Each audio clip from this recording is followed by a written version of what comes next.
श्री राधारमण विजयते, this is C Nikita Dinkar, C A final year 20 C intermediate year 7। So आज की video में हम लोग सी इंटरमीडिएट स्टूडेंट्स के लिए लॉ की स्ट्रैटेजी को डिस्कस करने वाले हैं।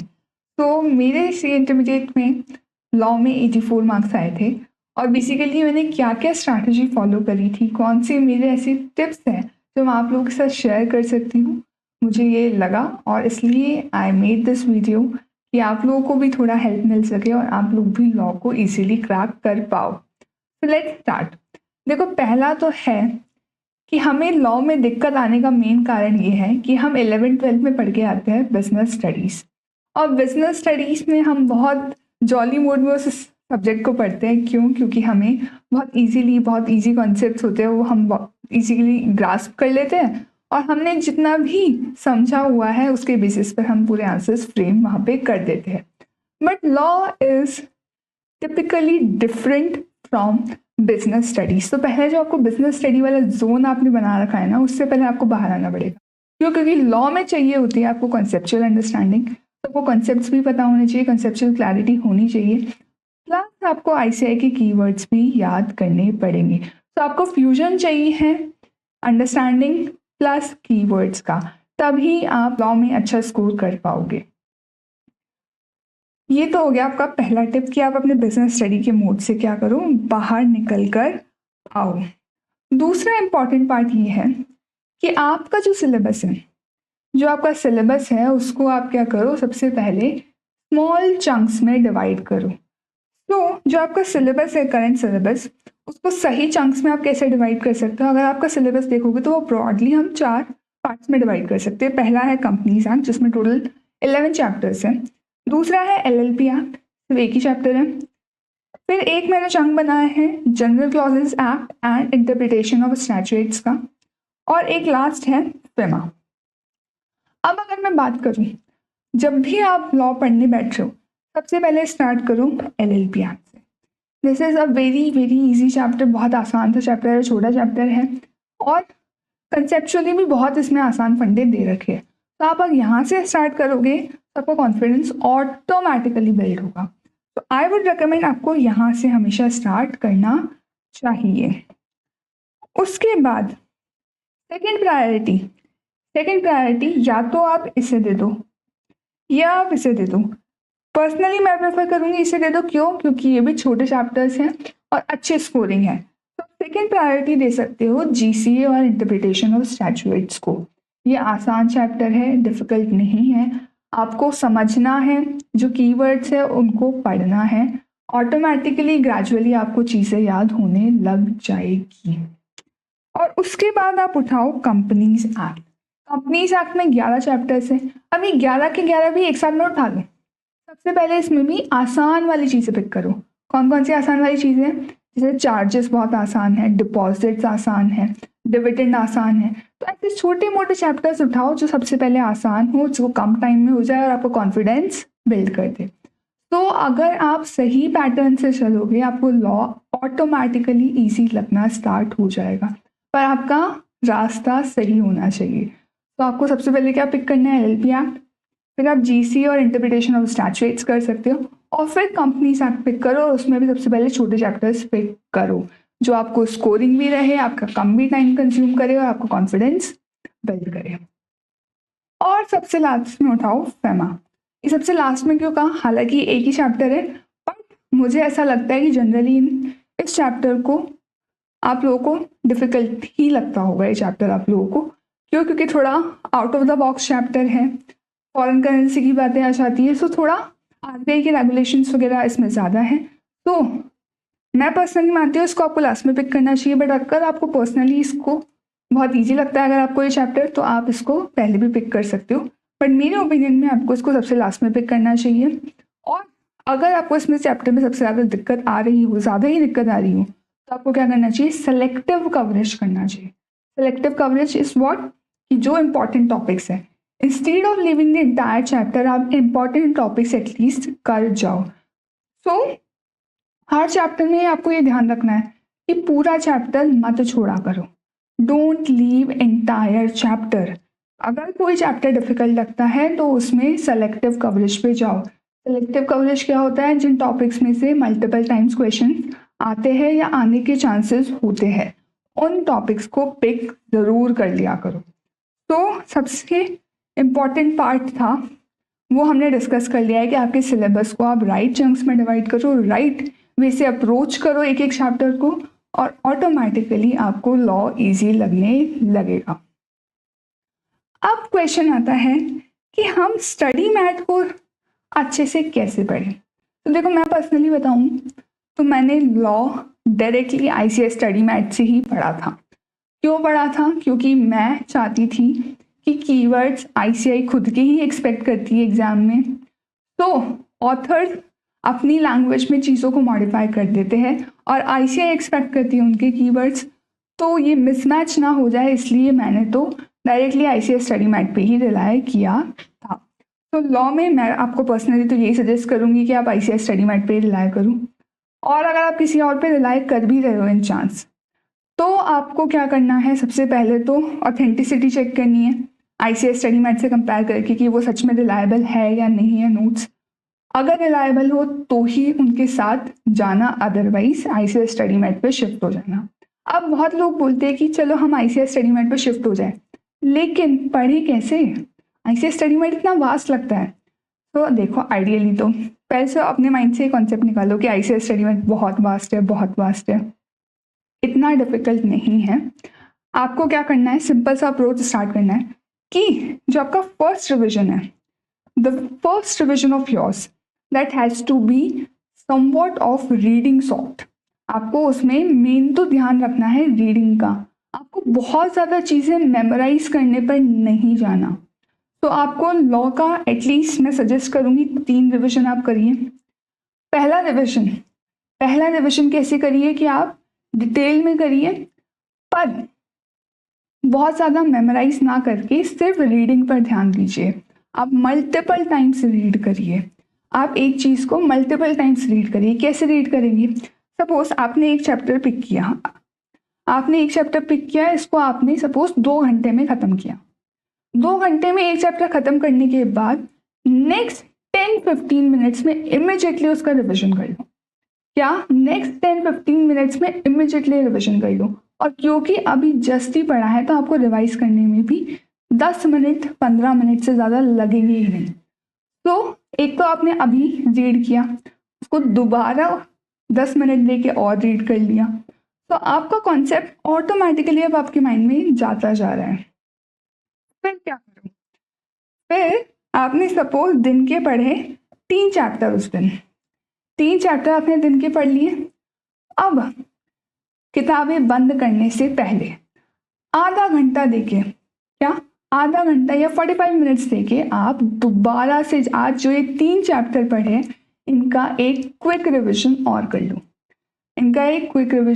लो। और मेन चीज़, इन रिविजन्स में आपको बहुत ज़्यादा अपनी मेमोरी चेक करने की रिक्वायरमेंट नहीं है। क्यों? क्योंकि ये आपका है first revision.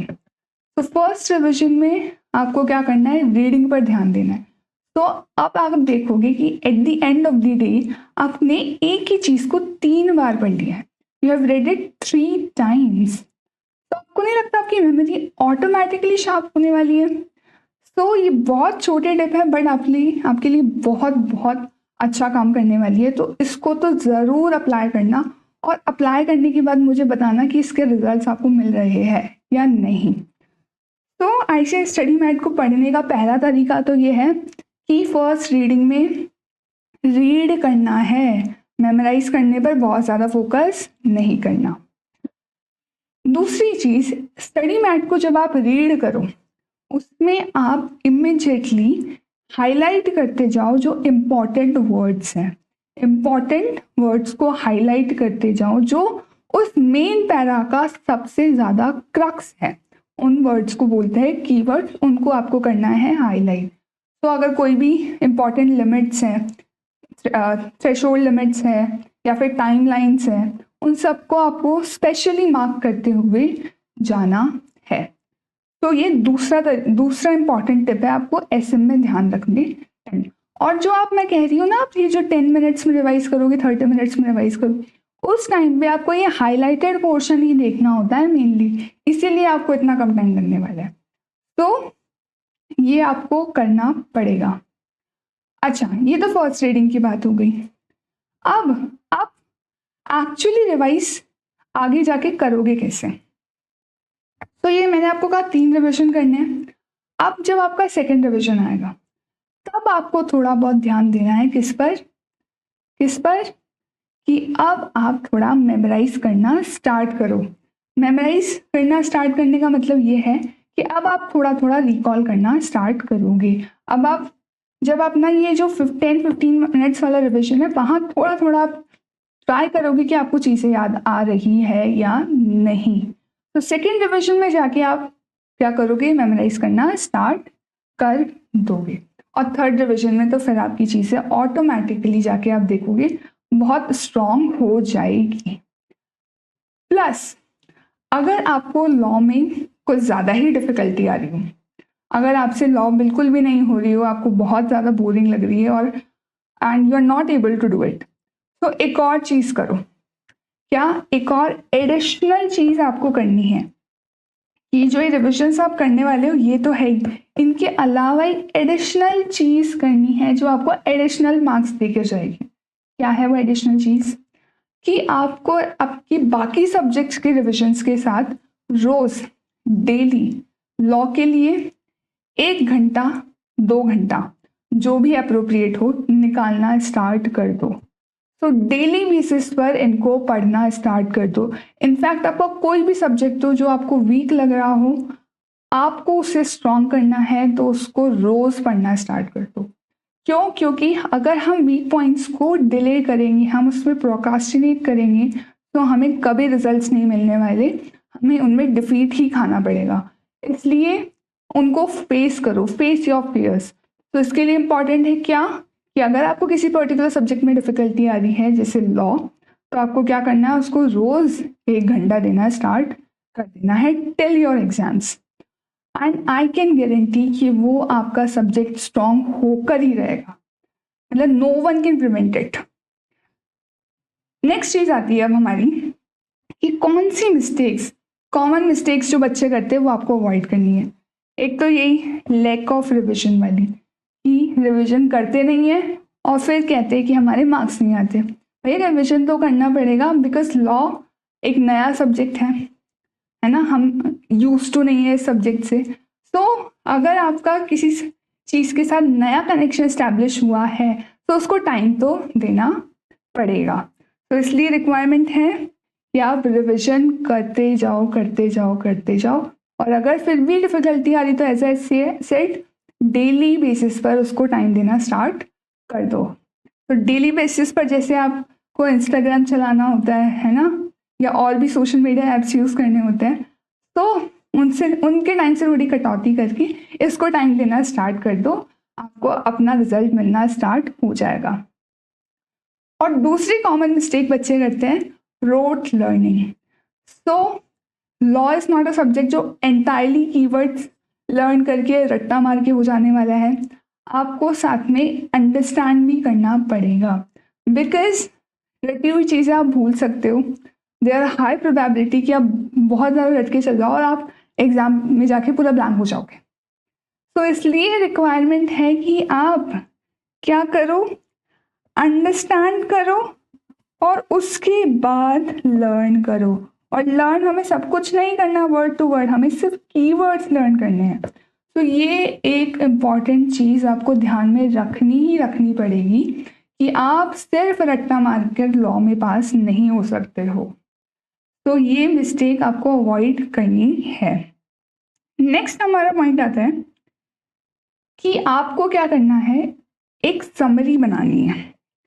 I would suggest आप ये खुद बनाओ बैठकर, ठीक है? आप मार्केट में सर्च मत करना इसके लिए, आप खुद बैठकर बनाओगे तो आपके लिए जितना बेनिफिशियल होने वाला है ना, उतना वो मार्केट से आप जो PDF के प्रिंट्स निकलवाओगे ना, वो आपके लिए इतना बेनिफिशियल नहीं होगा।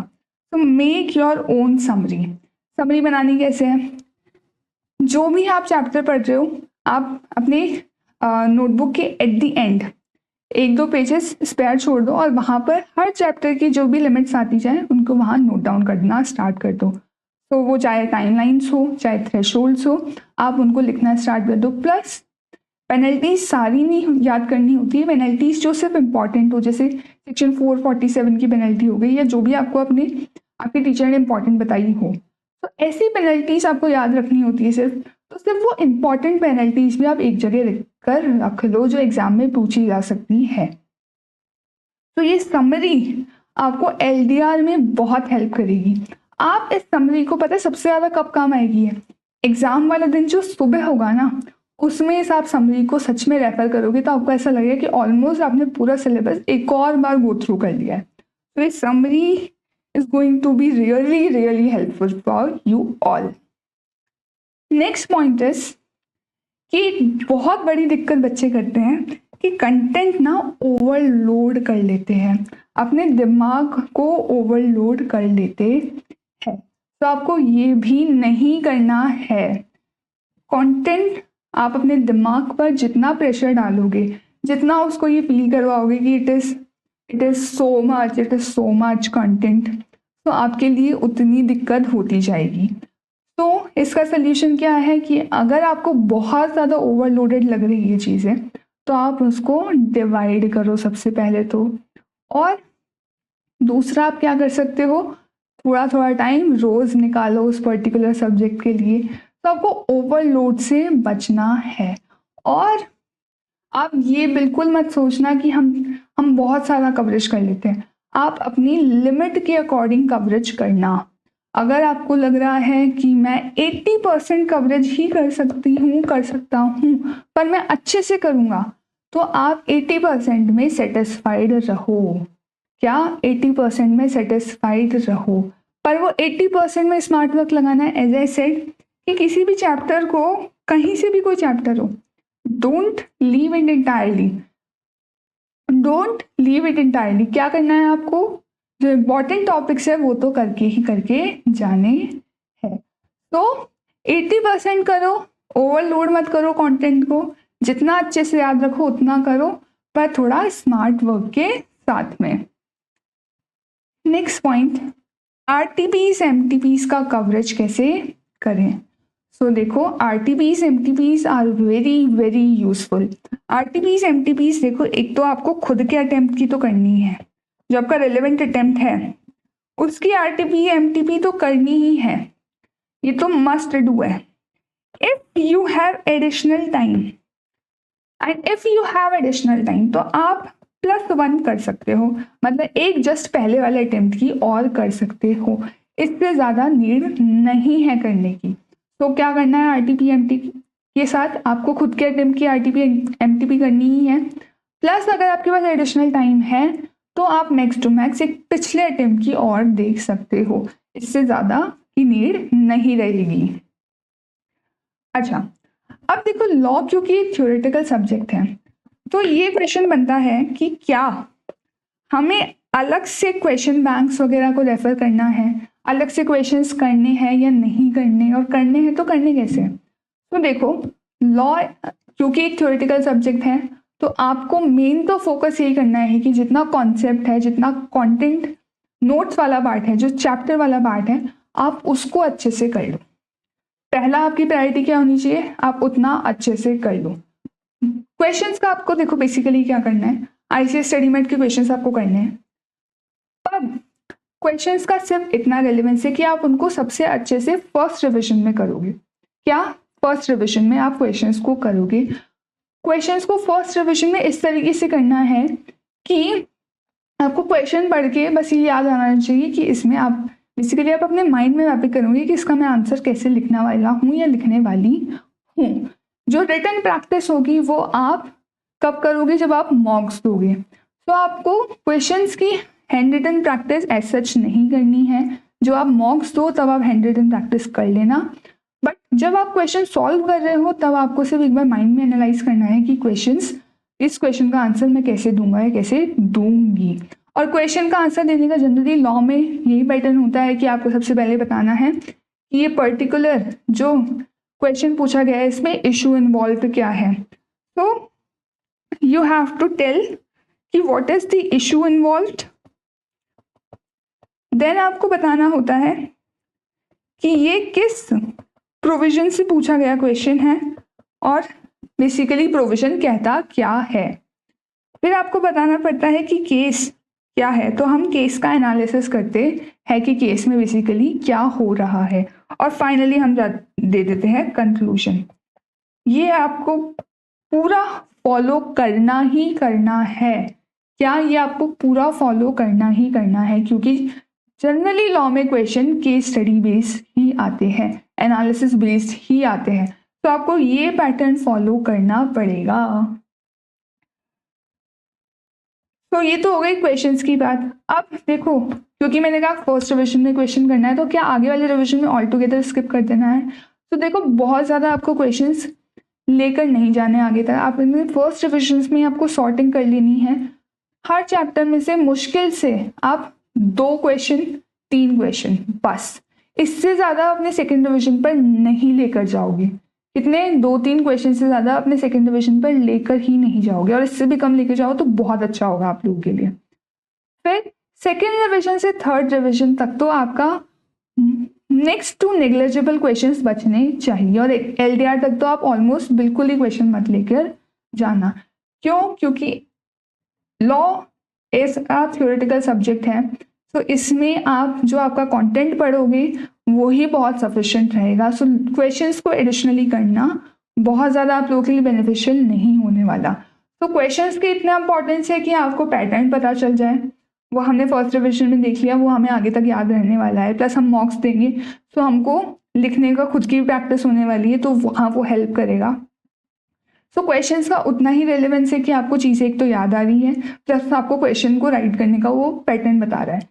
तो आपको उतना ही यूज़ करना है, क्वेश्चंस का ओवरडोज नहीं लेनी। और ये गलती तो बिल्कुल मत करना कि हम सिर्फ क्वेश्चन बैंक के भरोसे चल जाए एग्जाम देने। ऐसी गलती भूल कर भी मत कर देना, आपको कॉन्सेप्ट तो पढ़ने ही पड़ेंगे। नेक्स्ट थिंग आती है कि एमसीक्यूज का क्या करना है। ये एमसीक्यूज का हम क्या करें?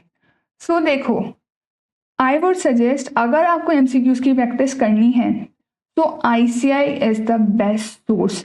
तो कहीं से भी इधर उधर ढूंढने की जगह आप आईसीआई के पास जाओ, आईसीआई के पोर्टल BOS पे जाओ, वहाँ से जो उनके एमसीक्यूज है उसको एक्सेस करो, उनको सॉल्व करो, that will be more than sufficient.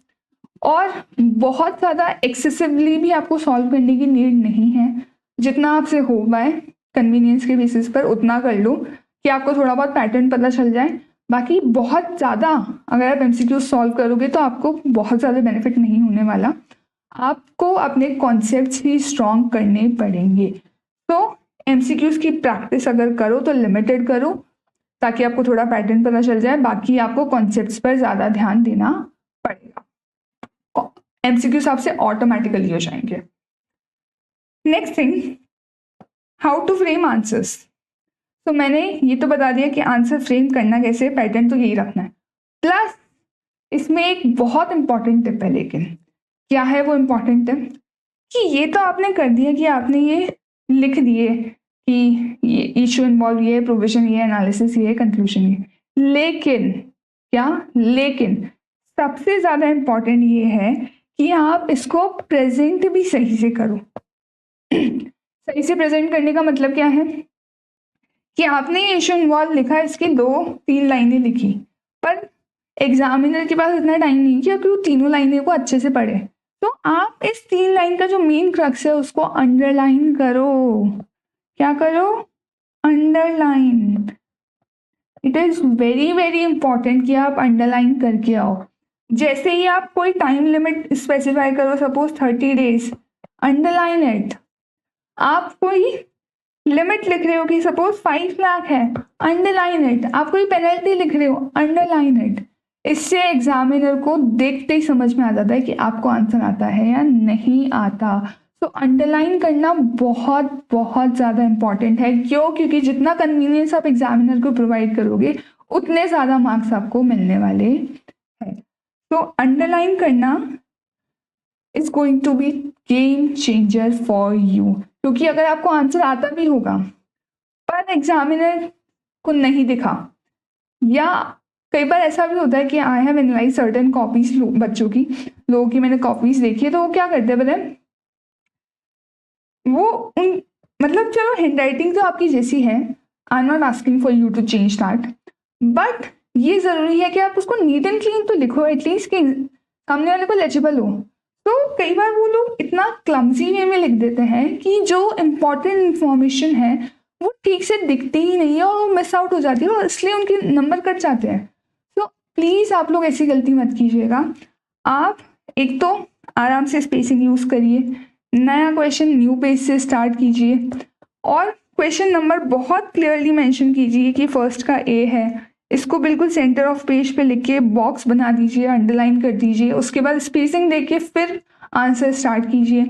अच्छे से पैरा चेंज करिए। अगर ये आपको इतना कंटेंट लिखना भी नहीं है तो एक साथ ऐसे मत लिख देना, राइट इट इनटू पैराज। अगर हो सके तो फिर इनको पॉइंटर्स में और ब्रेक करो। तो आपका प्रेजेंटेशन भी अच्छा होना चाहिए ताकि अगर आपने अच्छा लिख भी दिया आंसर, आपको पता भी है, तो कहीं वो मिस आउट ना हो जाए एग्जामिनर से, क्योंकि एग्जामिनर के पास सिर्फ आपकी कॉपी नहीं है, हजारों बच्चों की कॉपी है। तो आपको खुद के मार्क्स अच्छे चाहिए तो ये सब करना पड़ेगा आपको। So these are very very important tips and you must not lose your marks for these stupid things ना। इसके कारण आपके मार्क्स कट जाए तो मतलब दिस इज ट्रूली अनफेयर। पर आप खुद अपने पैर पे कुल्हाड़ी मत मारो, और ये इतनी सी चीज़ों करने में आपको बहुत ज़्यादा टाइम भी नहीं लगने वाला, तो ये चीज़ें कर लो। एंड लास्ट थिंग, देखो दिक्कत क्या है हमारे साथ, एक कि हमने अपने माइंड में ना एक ऑलरेडी एक फियर क्रिएट कर लिया है कि लॉ तो डिफिकल्टी है। तो सबसे पहले तो ये जो नोशन आपने क्रिएट कर लिया है इसको अपने माइंड से उठाकर बाहर फेंको। You must not be feared of this subject, it is not that difficult, you can do it. सबसे पहले जो अपना फियर है उसको बाहर हमें उठाकर फेंकना है। हमें लॉ से डरना नहीं है, हमें जब भी डर लगे चीज़ों को फेस करना है।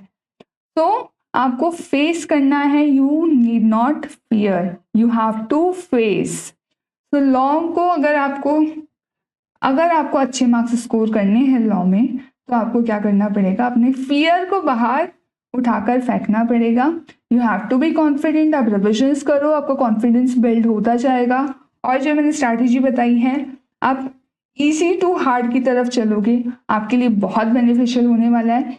प्लस प्लस प्लस एग्जाम के लिए आपको देखो क्या याद रखना है कि एग्जाम में भी आप ऐसे ही करो। एग्जाम में भी सबसे पहले जो अच्छे से क्वेश्चन आता हो, जिसके सारे पार्ट्स आपको बहुत अच्छे से आते हो, उसको सबसे पहले करो। उसमें वो सारी अंडरलाइनिंग वाली चीज़ें भी करो ताकि एग्जामिनर को लगे कि बच्चे को आता तो है, ये पढ़ के आया है। ठीक है, सो आपका फर्स्ट इंप्रेशन बहुत इंपॉर्टेंट होने वाला है, तो ये अच्छे से एग्जाम में ध्यान रखना। प्लस टाइम कैसे मैनेज करना है एग्जाम में। 15 मिनट्स के रीडिंग टाइम में फर्स्ट क्वेश्चन को गलती से भी उठा के मत देखना। सबसे पहले जो बाकी की क्वेश्चन से 5, उनमें से सेलेक्ट करना कि 4 कौन से करने हैं, एक कौन सा छोड़ना है। ठीक है, उसके बाद भी अगर आपके पास टाइम बच जाए तो फिर फर्स्ट क्वेश्चन को रीड कर लेना। ठीक है, और आपको क्या करना चाहिए, मैं पर्सनली सजेस्ट करूँगी कि सबसे पहले एमसीक्यू कर लेना। पर अगर आपको लगता है कि सबसे पहले नहीं करने एमसीक्यूज, तो आप क्या कर सकते हो, स्टार्टिंग के जो 1 आवर या 1.5 आवर से तब तक आपके एमसीक्यूज हो जाने चाहिए। तो आप क्या कर सकते हो, 30 मिनट्स में आपको एमसीक्यूज करने हैं और जो रिमेनिंग 2.5 आवर्स बचेंगे तो 30 minutes each for each question आपके लिए हो जाएगा। तो आपको बेसिकली हर क्वेश्चन पे 30 मिनट से ज़्यादा नहीं लगाने। अपने माइंड में टारगेट लेके चलना, आपका पेपर नहीं छूटेगा। क्योंकि बहुत ज़्यादा बच्चों को लॉ में ये भी दिक्कत आती है कि हमारा पेपर छूट जाता है, तो आपको टाइम मैनेजमेंट भी सीखना पड़ेगा। तो start this strategy from your mock test कि आप क्या करोगे। सबसे पहले अगर आप सपोज जैसे एमसीक्यूज पिक कर रहे हो, 30 मिनट्स में एमसीक्यूज को ख़त्म करना ही करना है, किसी भी हालत में ख़त्म करना है। उसके बाद आप हाफ एन आवर में हर क्वेश्चन को ख़त्म करते जाओ। आप ये मत देखो कि आपको 5 बजे तक रुकना है। हर क्वेश्चन के लिए आप एक अलग टाइम लिमिट सेट करो कि इस क्वेश्चन को मुझे इस टाइम तक कंप्लीट करना ही करना है। आपका पेपर ऑटोमेटिकली टाइम पर होना स्टार्ट हो जाएगा। तो आपको ये बहुत बहुत अच्छे से ध्यान में रख लेना है। लॉ से डरना नहीं है, हमें उसको फेस करना है। हम इन मेथड्स को फॉलो करने वाले हैं। और अगर आपको ये वीडियो अच्छा लगा हो, आपके लिए कुछ भी इंसाइटफुल रहा हो, तो लेट मी नो। और साथ में श्री राधा रमण विजयते भी लिख देना, तो I will get to know कि it was useful for you. Last में एक लाइन कहना चाहूँगी कि ये मंजिल आसान नहीं, कि ये मंजिल आसान नहीं, पर तुम भी कुछ आम नहीं, चुकेगा हर दाम सही, तुम बस सब्र करो। So don't fair with law, सब्र करो, हो जाएगा। राधे कृष्ण।